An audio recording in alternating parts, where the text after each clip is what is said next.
retomando um tema que a gente tem tratado essa semana e que para alguns foi visto como uma expressão de novidade, né?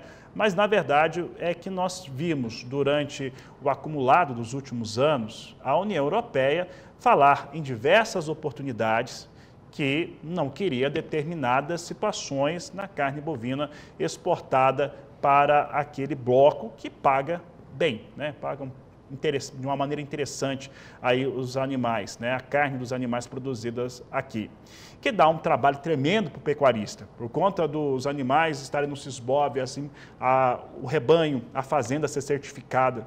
Isso demanda tempo, investimento e uma série de fatores. O que nós tivemos foi a União Europeia informando o Ministério da Agricultura e o Ministério da Agricultura, primeiramente, informando a indústria frigorífica brasileira e também a Associação Brasileira, que representa as certificadoras e que trabalha com rastreabilidade, que a partir de outubro não vai receber mais carnes de fêmeas por conta do estradiol, que é um hormônio que é utilizado durante o período de reprodução, basicamente quando está em ATF, inseminação artificial por tempo fixo. Tá? Uma coisa que é importante lembrar é que é impossível ter a percepção na indústria do uso de estradiol, ou seja, na carne isso não existe, não está essa passagem ali, só se fizesse ainda com animal vivo um exame de sangue. Enfim, está suspensa e a gente conversou com o Aécio Flores, ele que é vice-presidente da ABECAR, que é a Associação Brasileira das Certificadoras de Rastreabilidade, e ele explicou para nós um pouco do que vem acontecendo com o setor. E eu quero saber, Aécio, como que a associação recebeu essa informação, né? A confirmação da suspensão dos embarques de carne bovina de fêmeas. Na verdade, a gente recebeu com surpresa esse comunicado da restrição do envio de fêmeas, né? Porque a gente já vinha em contato com o Ministério e tinha solicitado um prazo para fazer a implantação do protocolo até que as fêmeas fossem controladas nesse processo, né? E, infelizmente, esse prazo não foi estabelecido. E a gente vai ter que correr com o procedimento para conseguir restabelecer o processo do envio de fêmeas para a exportação à União Europeia. Aécio, essa situação, né, este cenário que foi criado, que você afirma ter surpreendido a associação e também os pecuaristas, com certeza foram bastante surpreendidos, mas faz com que se tenha necessidade agora da criação de um método, de um protocolo, de uma forma de lidar com essa questão para que volte-se a exportar carne bovina de fêmeas para a União Europeia. Como é que isso está sendo elaborado pela associação? Na verdade, essa questão do uso do estradiol, ele já tem, vamos dizer assim, um histórico de controle em países como os Estados Unidos, o próprio Paraguai, Argentina e Uruguai, onde existe uma proibição de uso de hormônio para os bovinos, no caso, para as fêmeas específicas, né? Então, a gente está correndo para estabelecer um protocolo de não uso de estradiol, no caso, né? Onde a gente vai determinar os animais que não tiveram a inoculação de estradiol durante a vida e estão aptos a participar desse processo, no caso, de exportação livre de hormônio.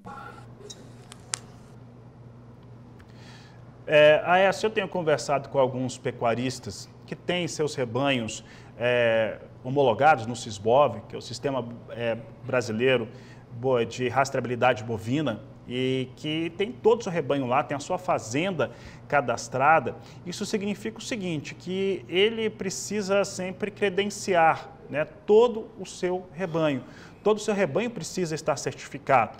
Isso representa investimento de tempo, de recurso financeiro, de manejo. E agora vem essa preocupação em relação à carne bovina das fêmeas, né, não poderem atender esse mercado que remunera um pouco mais. Então, é uma preocupação generalizada entre esses pecuaristas. E que por mais que se coloque, né, o setor industrial afirma que são 15%, se for só 15% para cada fazenda, ainda assim é muito para o pecuarista que trabalha com o Sisbov.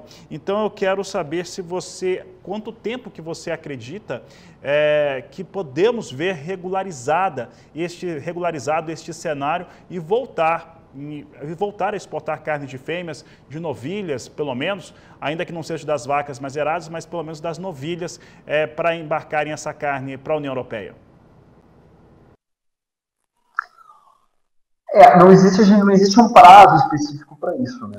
O que a gente está fazendo? Desde que a gente ficou sabendo desse movimento de não envio de fêmeas até estabelecimento de um protocolo e ter esse controle específico do uso do estradiol, a gente está correndo com o protocolo e a nossa, vamos dizer assim, expectativa é que num prazo de 60 a 90 dias a gente já esteja com tudo ok para começar a certificar as propriedades na questão do uso do estradiol. É a nossa expectativa, mas lógico, está todo mundo colaborando com isso, a própria CNA, a próprio MAPA e a DIEC, porque são todos envolvidos nesse processo, então querem resolver essa situação o mais rápido possível. O próprio Abicar fez um comunicado específico, né, informando do que aconteceu, o ato declaratório não é mais aceito, que precisa da implantação de um protocolo de certificação específico de não uso, que é o que a gente está construindo, né, e que em um curto espaço de tempo a gente quer regularizar essa situação de exportação. Certo, Aécio. Eu vou continuar falando nesses termos, ou seja, eu vou insistir um pouco no questionamento, porque a associação ela tem empresas que são certificadoras que trabalham diretamente com o pecuarista, diretamente com o produtor rural, que é quem acaba sendo mais atingido por essa decisão. Então, o que eu quero saber é o seguinte, falando a respeito dos impactos financeiros, ou mesmo percentual sobre este cenário. Então, eu vou propor aqui uma situação, supondo que nós vamos ter apenas um mês de outubro com a suspensão válida, ou seja, somente durante o mês de outubro de 2024 não vai ter exportação de carne bovina de fêmeas para a União Europeia.